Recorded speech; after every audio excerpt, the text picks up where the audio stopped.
Welcome to the Deep Dive, where we take your stack of information and turn it into instant, highly digestible. Today, we're plunging into a world where every meal is a masterpiece and every single bite tells a story. We are decoding the culture and comfort, the history, and sometimes the heartbreak that's baked, simmered, and fried into the iconic cuisine of Studio Ghibli. It's a really essential deep dive for anyone who wants to get the genius of Ghibli. I mean, absolutely. Under founders like Hayao Miyazaki and Isao Takahata, the studio, since 1985, hasn't just won big awards like the Golden Bear or the Academy Award for Spirited Away. Right. They've done something that's maybe more universal. They have this ability to animate food so realistically, so appealingly that it just stops the film cold. It's truly irresistible, that concept of meshitero, or food terrorism. They've made it into an art form. Oh, completely. The way they capture steam rising off a bowl of ramen, or that almost viscous, glistening quality of a fried egg, it's pure sensory magic. It is. But we aren't just here to marvel or, get hungry. Our mission today is more analytical. We're working through source material, mostly from unofficial Ghibli cookbooks and some film critiques, to look beyond just the rest. Precisely. The core argument in all this material is that the food isn't just sustenance, it's a critical storytelling feature. Yeah. It's deeply embedded with all this symbolic, cultural, and historical meaning that, it shapes how we understand the characters and their entire world. We're asking, what is this food doing? And what's so fascinating is the sheer range. I mean, Ghibli is a Japanese studio, fundamentally. Of course. But the food we see reflects so many cultures. You've got foundational Japanese staples, but then there are meals influenced by Italy, England, even Sweden. Yeah. It all depends on the film's setting. And that range is a window, really, into the world Ghibli often portrays, which is both globalized and, at the same time, deeply traditional. That's a great way to put it. The sources really emphasize that these detailed scenes of cooking and eating, they're tied so closely to intimacy, family, and a character's emotional state. That's why they resonate so powerfully across borders. Which, funny enough, brings us to the background of one of the authors who compiled all these connections. Oh, this was such a great detail. We found out that the author of one of these unofficial cookbooks is a qualified epidemiologist. Right. Someone who spends their days in public health analysis and complex data modeling. And cooking is their deliberate stress relief. It's a creative breakaway from that super intense world. That link is just beautiful, isn't it? It connects the meticulous process of research, the kind you need in epidemiology, to the equally careful, structured joy of art. It really is. It suggests that the same deep focus you need to solve a public health crisis can be translated into the care you need to craft the perfect onigiri or a complex cheesecake. It really emphasizes that joy of discovery, whether it's in science or in art, and for you, the learner, understanding these layers transforms what looks like a simple animated meal.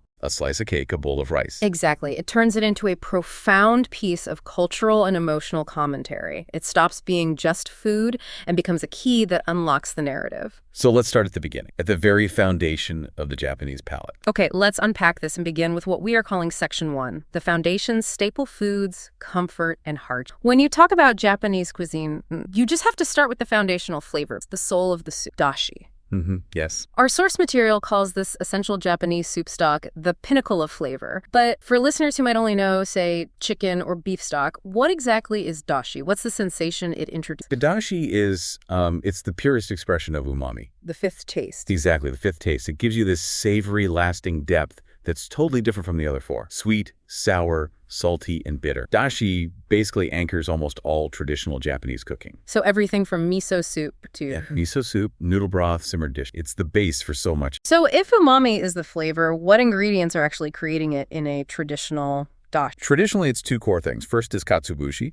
Those are dried, fermented, and smoked bonito flakes. Okay. And the second is kombu, which is a type of dried kelp or sea. You simmer them together in water, and that lets these specific amino acids glutamate from the kelp and inosinate from the bonito dissolve. It takes about 20 minutes, and you get this rich, savory. The sources do mention that while that process gives you the pinnacle of flavor, dashi powder is super common today for convenience. Oh, for sure. Does Ghibli's focus on food prep suggest they lean toward the traditional, more meticulous method? They absolutely lean toward the traditional methods, I think, in spirit, even if the characters sometimes use modern shortcuts. Ghibli's whole ethos is about the process. The care. The care taken in preparation, exactly. Showing the boiling water, the steam, the careful chopping. That ritual connects the food to a lineage of tradition. Dashi is the simplest and deepest of those traditions. If the Nil is the language, dashi is the grammar. That makes perfect sense. And probably the most comforting dish built on that grammar is okayu, or chicken con. Ah, yeah, rice porridge. The sources immediately identify this not just as a meal, but as a healing, restorative dish. That's its primary cultural role, absolutely. Yeah. Oke is the ultimate comfort food. It's traditionally reserved for children or for people who are sick. Why is that? Well, it's widely believed in Japanese culture to settle the stomach, help with digestion, and just generally speed up recovery. It's warm, it's easy to swallow, and it gives you gentle nourishment when your body is weak. The preparation itself seems very simple, right? It's just rice and water, mostly. But the accompaniments are what turn it into a real meal. Yes, and that's where the flavor comes. So what are those traditional additions? The recipe notes suggest ingredients that offer a really strong, pungent contrast to the bland rice base. So you might use egg. Thicken it up. Exactly. It adds protein and makes the porridge creamier. Then you have stronger things like flakes of salmon, finely chopped chive, and most importantly, umeboshi. Umeboshi, the dried, pickled plum. They are so intensely salty and sour. That seems like a really strong flavor. Sick. You'd think so, but they provide that necessary contrast. And culturally, they're seen as an appetite stimulant and a digestive aid. The recipe in the source even suggests using jasmine rice, miso, and crushed chicken bouillon for flavor. So even when it's simple, it's designed specifically to nourish and provide this deep internal warmth. It's amazing how many cultures have a version of that healing porridge. From China to the Philippines, they all serve the same function, healing. But rice isn't always about healing. We have to look at how Ghibli used it in one of their most challenging films. Yeah. We need to transition from the simple comfort of rice porridge to a much heavier interpretation of white rice, which we find in Grave of the Firefly. Here, rice symbolizes the terrifying weight of wartime hardship. This is a profoundly difficult film to discuss, and the director, Isao Takahata, handles it with devastating precision. It's about two children, Seita and Setsuko, struggling to survive in a world. They've been forced out of their aunt's house, they're living in an abandoned air raid shelter, and they decide to use their last resource to create what turns out to be their final real meal. And it's animated with such heart-wrenching care. Can you just walk us through that scene?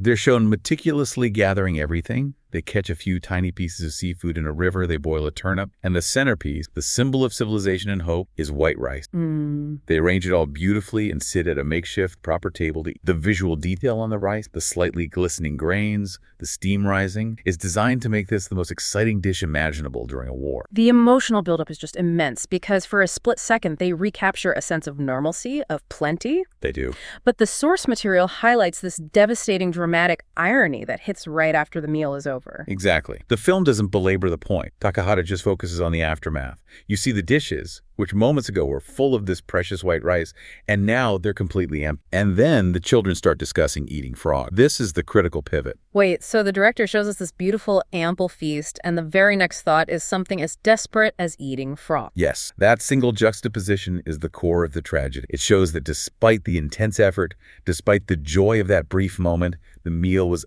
utterly fleeting. The sheer overwhelming reality of their severe malnutrition and the hunger crisis Japan was facing could not be held. So the white rice It evaporates, leaving them facing the unimaginable next step. It's a masterful use of food to convey the brutal economic and emotional reality of wartime collapse. Wow. That scene, in its brevity and its emotional devastation, it just stays with you long after the credits. It really does. If we pivot back to a more hopeful, if still practical, use of rice, we get to onigiri, rice balls. The ultimate portable, reliable staple in Japanese culture. It truly is the ultimate Japanese grab-and-go meal, isn't it? It's designed for efficiency. Our sources call it a traditional portable staple, perfect for travel or lunch. But what technically sets it apart from just a bowl of rice? It's all about the preparation and the structure. You're creating an internal world of flavor and sealing it off so you can transport it. And the sources offer several amazing filling options, going way beyond just salt. Okay, give us the details on those fillings. What makes them so good? Well, first you have hearty options like char siu pork, that rich, savory barbecued pork. Fantastic contrast, plain rice. I can imagine. Then there's spicy tuna mayo, which often uses togarashi. Right, the 7-spice blend. Exactly, for a mild kick of heat, combined with black and white sesame for a bitty texture. And of course, you can always go with the classic tang of umeboshi. Absolutely. The contrast between the plain, slightly salty rice and that sharp, sour, salty plum. It's addictive, but the real mastery is in the technique of mold. We get pretty precise instructions. You do. You start with about half a cup of seasoned rice, gently flatten it to create a little well in the center for your filling. The final shape is traditionally a wide triangle, which you form with your palm. And the instructions are very firm about not squeezing too hard. Very firm. You have to be gentle. If you squeeze the rice, you compress the grains, you ruin the texture, the ball becomes dense and hard. It defeats the whole purpose. It becomes a rock instead of a portable cloud of sustenance. Exactly. And the final touch is the nori seaweed strips wrapped around it, just slightly moistened. That gives you flavor, texture, and, critically, a hygienic little handle for carrying it on any journey. It's simple, efficient engineering built for maximum comfort. So if those foundational staples showed us how Ghibli grounds its characters in tradition and history, even tragic history, the next examples show us how they use food to throw a sharp, often cynical elbow at modernity itself. And that's our transition into Section 2, food as cultural commentary and symbol of modernization. This is where Ghibli uses recognizable, often westernized food to make these powerful political and social statements about the cost of progress. And the most jarring, almost head-scratching example of this has to be the use of the hamburger in Pompoko. Oh, absolutely. So, to set the scene, this is a film about the tanuki, the mischievous, shape-shifting raccoon dogs from Japanese folklore. They're uniting to fight human development that's encroaching on their natural habitat outside Tokyo. Their entire species' survival is on the line. They have to stop the human machine. And yet, when they finally forge their grand alliance, how do they celebrate this huge political moment? With fat, juicy McDonald's hamburgers. It's incredible. The sources are explicit that this is an intentional choice, but you really have to dig into the history to get the satire. Why a hamburger? Specifically, a McDonald's. It's a direct commentary on the speed of globalization. McDonald's opened its first restaurant in Japan in 1971. Its arrival wasn't just about fast food. It was about Americanization, industrial efficiency, and a lifestyle that was in direct opposition to the natural, traditional world the Tanuki live in. It represented the unstoppable machine of Tokyo's expansion. And the Tanuki, being creatures of tradition, see the hamburgers as highly nutritional and completely missing the broader symbolic. They do. And the irony is twofold. First, they're celebrating their resistance to modernity by eating the very product that symbolizes the modern lifestyle that's about to overrun their world. Right. And second, the director, Isao Takahata, is suggesting something darker, that assimilation is inevitable. Even the most ardent traditionalists can be seduced by the immediate, easy pleasure of modern industrialized. So are the Tanuki just foolish for enjoying the hamburger, or is Ghibli suggesting something darker about how seductive and inevitable assimilation feels like celebrating your last stand with the enemy's ammunition? It's the latter. It's the tragedy of cultural displacement. That hamburger isn't just a burger, it's a Trojan horse. It signals that rapid cultural shift Japan went through, where traditional, slow ways of life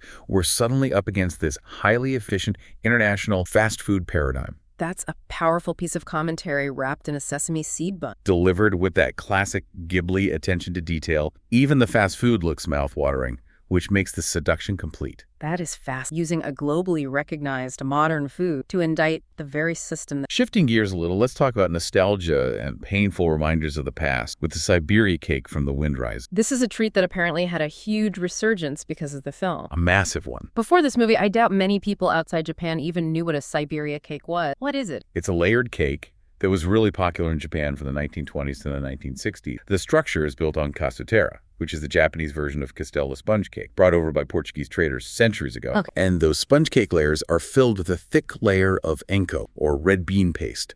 It's a rich, dense treat. And we see Jiro Horikoshi, the aeronautical engineer who is obsessed with flight, encounter this cake. What's its role in his story? Jiro's focus is almost fanatically on engineering his planes. He sees the beauty of flight in fish bones. He buys slices of this cake from a market stall and encounters a group of children waiting for their parents. And in a moment of generosity, he offers them the cake. He does. And they refuse it. And the source material says this refusal is just a punch to the gut for Jiro and for the viewer. It is. His best friend tells him later, almost clinically, that many children in Japan are starving and dying of hunger during this pre-WWII era. The cake, meant as a sweet treat, a symbol of peacetime indulgence, becomes a brutal, painful reminder of the hunger crisis the country. So the dessert just highlights this massive disconnect between Jiro's beautiful, ambitious dream world and the crushing poverty right outside. Exactly. The food forces him and us to confront the social consequences of the era he's designing aircraft for.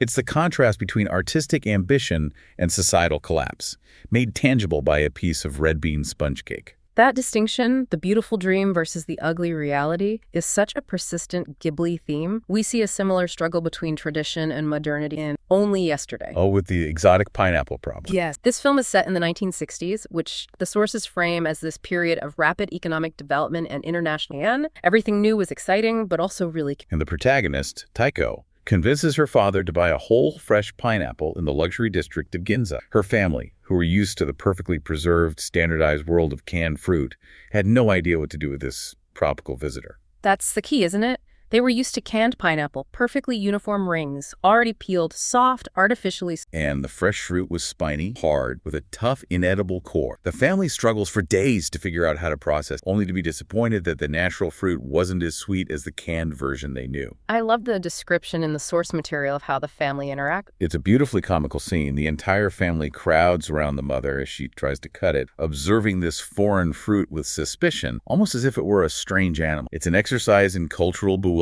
And the significance of this goes way beyond just a tricky fruit. Oh, absolutely. The pineapple represents the encroachment of the international world, the new modern globalized life into the traditional Japanese home. Taiko's personal story wavering between the traditional country life and the fast-changing city mirrors Japan's own wavering between its past and its new modern incarnation. They bought the future, but they didn't have the instructions. That's a perfect way to say it. We're shifting now to section 3, iconic scenes and global influence. Here, Ghibli really shows its mastery in integrating cuisine from Europe and other cultures. Yeah, often using the food to set the mood, reflects a non-Japanese setting, or drive a character's emotional arc. The films transport us to these European or fantastical non-Japanese landscapes, so the food has to feel authentic to that world, even when that world is literally moving. A perfect example is the hearty English breakfast in Howl's Moving Castle. The setting is explicitly European, this walking steampunk fortress in a world of wizards and witches, and the food is intensely reflective of that. It's a traditional, robust English breakfast. You've got bacon, egg, probably sausages, often blood sausage, served with thick-cut rye bread and cheese. It's a heavy, calorie-dense meal. It's designed to fuel a cold morning or a massive undertaking. Exactly. The source gives a pretty simple recipe, just focusing on eggs and bacon with a bit of garlic and bread, but the real meaning is in Sophie's reaction. Right. Sophie, the protagonist who's been cursed with an aging spell, sits down and just polishes off her entire meal. She eats this heavy, robust food with purpose. And immediately after, she gives the entire castle a thorough cleaning, determined to bring some order to the chaos. So the hearty food is directly linked to her emotions. It is. The robust nature of the meal matches her need for emotional and physical release. She's dealing with this massive psychological pressure, the spell, the castle's chaos, the war, and that heavy breakfast gives her the physical anchor and energy she needs to let off some steam through intense, domestic, almost punitive work. It's food as emotional transformation. That connection between physical nourishment and emotional purging is so interesting. It grounds the fantasy. It really does. Now, for one of the most famous Ghibli meals, one that perfectly blends the mundane and the magic, the elevated instant ramen in Ponyo. This scene is just iconic. Ponyo is the story of a fish girl who turns into a human,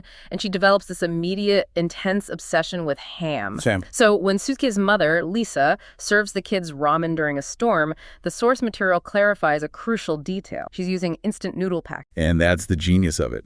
Lisa is a busy, stressed-out working mom dealing with a crisis, and a literal fish girl. She doesn't have time for slow-cooked raw. The use of instant noodles connects the scene immediately to the reality of modern, working-class Japanese life. And ramen itself is an inexpensive dish, right? Often eaten quickly at counter stands called yatai. Exactly. But because it's Ghibli, she transforms this cheap, fast meal into a visual feast. She elevates it completely. She promises the kids a surprise and adds these beautiful, luxurious toppings. You get the perfectly soft-boiled eggs, slices of rich, glossy pork, which Ponyo immediately zeroes in on, and vibrant green onions. The visual presentation is world-class, disguising the instant reality underneath. And Ponyo's reaction to this is the real emotional payoff. Oh, absolutely. As this toddler-like fish girl trying a new, complex flavor, Ponyo expresses a whole range of endearing emotions in rapid succession. She's impatient waiting for it to cool, she's ecstatic slurping the noodles, and then she's just peacefully sleepy after. The ramen becomes a vehicle for expressing the pure, innocent joy. Yes, the instantaneous gratification of the ramen, made luxurious by the topping, turns a convenience food into a symbol of pure love and discovery. That's why Ghibli works. They find profound meaning in an instant noodle cup. Speaking of hearty meals, let's move to food that's meant to feed not just a family, but a whole crew. Hearty stews. We'll start with the beef stew from Castle in the Sky. This is for Dola's pirate crew. A formidable rough bunch. Dola, the captain, puts the recently rescued Sheeta to work immediately, telling her she has to serve 5 meals a day and to economize on the water. And Sheeta, being a natural caregiver, starts making this enormous pot. It's basic, functional, dense food meat, potatoes, carrots. It's fuel for piracy, not fine dining. But the meal's true purpose is sociological. It's a social lubricant. Yes, Sheeta isn't tired, but she enlists Dola's entire massive pirate crew, who have all predictably fallen madly in love with her kindness, to peel and prep the ingredients. And in doing that, this rough, hardened, lawless crew transforms into a group of harmless nitwits, all cheerfully cooperating on this massive familial dinner. The communal meal prep completely strips away their menace. It re-domesticates the pirate. The food is the mechanism for her temporary authority and their social transformation. It replaces their bandit identity with a familial one. Now, in contrast to Dola's rustic beef stew, we have a more modern Japanese cream stew associated with the secret world of variety. This is a reflection of modern Japanese home cooking. It's a non-traditional stew with chicken, onion, potato, carrot, celery, mushrooms, broccoli, green peas. And the key difference from Dola stew is the consistency. It's not just broth-based, creamy. Correct. It uses a classic European technique. It's thickened with a bechamel sauce. So you make a roux. You make a roux paste of butter and flour, and then slowly whisk in milk and nutmeg until it gets thick and velvety. This fusion of Japanese ingredients with a French technique makes it feel distinctly modern. And this fusion stew is a perfect symbol for the borrower's existence, isn't it? It is. They're tiny beings living secretly within a massive human home. Their survival depends on adapting and borrowing modern materials and technique. Just like the cream stew borrows the bechamel technique. The source even advises anyone making it to be careful not to be caught by any of the giant house residents. That's great. It maintains that sense of scale and secrecy. Mm-hmm. Finally, in this section, we have a really important discussion from a non-Japanese film, Pasta and Societal Roles, focusing on Porco Rosso. It's set in 1920s Italy during the Great Depression. The dish is chorizo spaghetti bolognese, and the recipe provided in the source material is highly specific. It demands time and patience. Talking a long, slow simmer. Precise. The recipe requires at least an hour and 15 minutes for the sauce, with ground beef, plum tomatoes, red wine, smoked chorizo to develop that necessary richness. But the food, despite the loving detail, is really just the scenery for a profound conversation. The focus is entirely on gender roles and economic hardship. Absolutely. The conversation is between Marco, who is Porco Rosso, and Paolo. Paolo explains that the Depression forced Italian men to emigrate for work, leaving society largely in the hands of women. He praises them, saying, "Women are good. They work well and have guts." Which is a radical statement for that era. And Marco, the cynical protagonist, offers the counter. He does. Marco is dismissive of women's abilities outside the home. He retorts right before taking a bite of his slow-cooked pasta. Making an airplane isn't the same as cooking pancakes. Wow. The tension there is incredible. Let's pause on that. You have a long, slow-cooked bolognese, a dish of patience, tradition, domestic labor, being contrasted with the fast, modern, masculine world of ape. The contrast is deliberate. The long, slow simmer of the sauce reflects the long, grinding societal change that's happening. The men have fled quickly, but it's the women, symbolized by the steady, careful labor of cooking, who are keeping the entire social fabric together. So Marco's cynicism is immediately undermined. It's completely undermined by the fact that without the patient labor of women like Klein, the women who are literally building planes in his absence, society would collapse. The hearty pasta anchors the weight of that responsibility. So the slow-cooked meal becomes a monument to the resilience of domestic labor and the shifting roles forced by economic necessity. That's a deep layer of comment. We turn now to Section 4, Sweet Treats and Delicate Symbolism. And Ghibli reserves some of its most precise animation and complex metaphors for its pace. They do.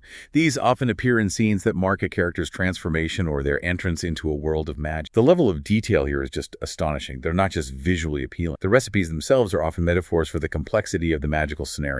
The prime example is the shrinking cake from the cat. Haru is invited to afternoon tea by the Baron, who embodies this sophisticated, almost Victorian British refinement. Top hat, tailcoat, the works. The scene itself is a meticulous recreation of a quintessential British ritual. The source material highlights all the elements: egg or cucumber sandwiches, scones with clotted coarse. And the Baron even asks Haru if she prefers milk or lemon with her tea, which is a key distinction in true English style. He's maintaining the decorum. But the cake quickly initiates a magical shift. What happens right after Haru? Haru begins to shrink. Yeah.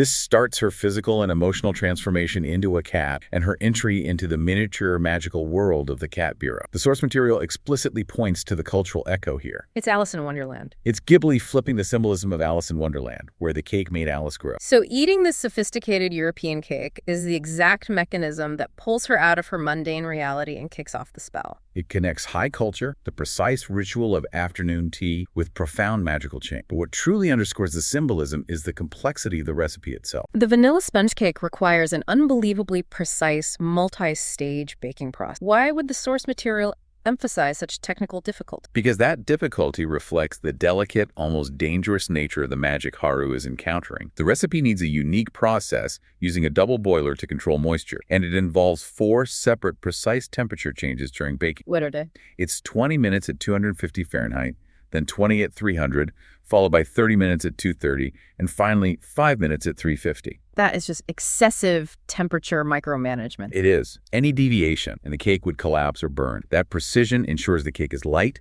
delicate, and holds its shape perfectly, reflecting the refined, fragile nature of the Cat Bureau's magic. The difficulty of the bake mirrors the difficulty of navigating that world without losing herself. Next, we have the delivered desserts from Kiki's delivery service, which beautifully charts Kiki's emotional journey from struggle to community recognition. Kiki's early attempts at delivery are often filled with disappointment. We see her put all this effort into delivering that unwanted herring and pumpkin pot pie, which is a savory, unusual dish. and it reflects the initial challenges and the somewhat chilly reception she gets in her new town. The pie symbolizes her struggle to fit in. But the turning point comes with the second delivery, the beautiful chocolate. This is her reward. Madame asks Kiki to deliver the second parcel, a delicious-looking chocolate cake with glossy icing, and it's meticulously decorated with Kiki's name and a perfect image of her on her broomstick. This cake is tangible proof of her value to the community. It is. And the conversation around the cake is just as significant. Madame asks Kiki to find out the recipient's birthday so she can bake them another cake, cementing a future relationship. This leads to this heartwarming, lighthearted discussion about birthdays and community bonds. The cake represents appreciation and success. And the beginning of Kiki's successful establishment in her new life.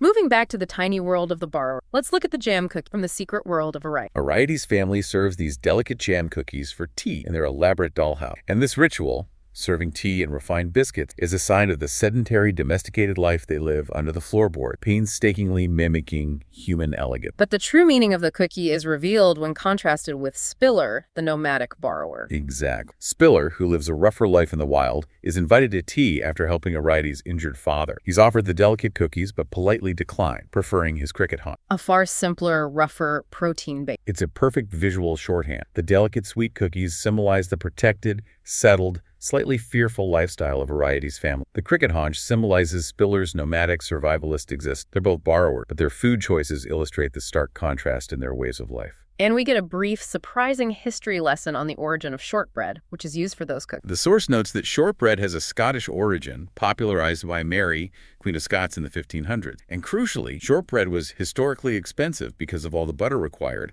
so it was only for special occasions like Christmas or weddings. Which just reinforces the idea that those jam cookies are a special valued treat in the borrower's tiny world. Exactly. Finally, let's talk about a uniquely Japanese dessert that exemplifies the delicate, airy quality Ghibli excels at animating, the Japanese soufflé cheesecake. This cake is immensely popular in Japan, and is known specifically for its texture. Fluffy, incredibly moist, delicate, and so creamy it just melts in your mouth. It's nothing like a dense, solid New York-style cheesecake. Not at all. This cake is all about lightness and air, and achieving that signature fluffy texture requires incredible precision, similar to that shrinking cake we just discussed. What are the technical hurdles? It's all about heat and stabilization. First, the cream cheese, butter, and milk mixture has to be heated to exactly 130 degrees Fahrenheit over a Bain-More as simmering water bath. And that specific temperature, crucial. It is. It gently denatures the proteins in the dairy, which ensures you get a smooth, lump-free mixture, and that contributes to the cake's final, delicate texture. And the bain-marie is essential for the entire baking process, too. The cake is actually baked while sitting in the water bath. This method provides moist, even consistent. You skip it, the outside cooks too fast, the cake rises too quickly, and it will almost certainly crack and collapse. The goal is a gentle slope. And what about the egg whites? They're crucial for that soufflé texture. Absolutely. The recipe requires whipping the egg whites with lemon. The acid in the lemon juice stabilizes, allowing it to hold its volume and air without collapsing before it's folded into the batter. This whole meticulous scientific process guarantees that signature delicate structure. Making the resulting cake appear impossibly light. Much like the best Ghibli moments feel impossibly perfect. That brings us to the end of our deep dive into Studio Ghibli Cuisine. It is truly remarkable how the studio weaponized not just to make us hungry, but to establish a European setting, comment on modernization, highlight wartime suffering, and even drive complex emotional art. It's the relentless visual realism of the food that makes the narrative realism, or the fantastical scenario, so potent. Right. Whether it's the cultural displacement symbolized by a hamburger in Pompoko, the essential labor hidden in a bowl of bolognese in Porco Rosso, or the emotional cleansing in an English breakfast in Howl's Moving Castle, the food provides an immediate, tangible connection to the character's reality. We've covered staples that carry the weight of war, desserts that trigger magic, and modern convenience foods used as profound symbols. The tension Ghibli masters so well is that contrast between the highly mundane, hyper-detailed preparation And the utterly magical or serious context in which that food is consumed. They make the instant ramen look perfect, only to serve it to a fish who just sprouted human legs. They make the wartime rice look like a feast, only to show the immediate return to starvation. They ground the impossible in the edible. Now, for you, the learner, we want to leave you with one final provocative thought to chew. Consider the examples we've explored today. Ghibli deliberately seeks out that contrast between the everyday, often modern, food item and its deeply magical or profoundly serious cinematic setting. It's where the highly realistic meets the impossible. So the question is this: which scene for you best exemplifies that deliberate contrast? Is it the highly detailed, historically accurate wartime meal that ends with the characters contemplating eating frogs? Is it cheap fast food being used by mythological raccoon dogs plotting rebellion? Or is it the instant ramen, lovingly elevated, but still just instant ramen being served to a creature from the bottom? Think about where the shock of that juxtaposition hits hard. It's where the everyday meets the impossible. And Ghibli, as always, makes it profoundly work. Thank you for joining us on this culinary and cinematic journey. We'll see you next time on The Deep Dive.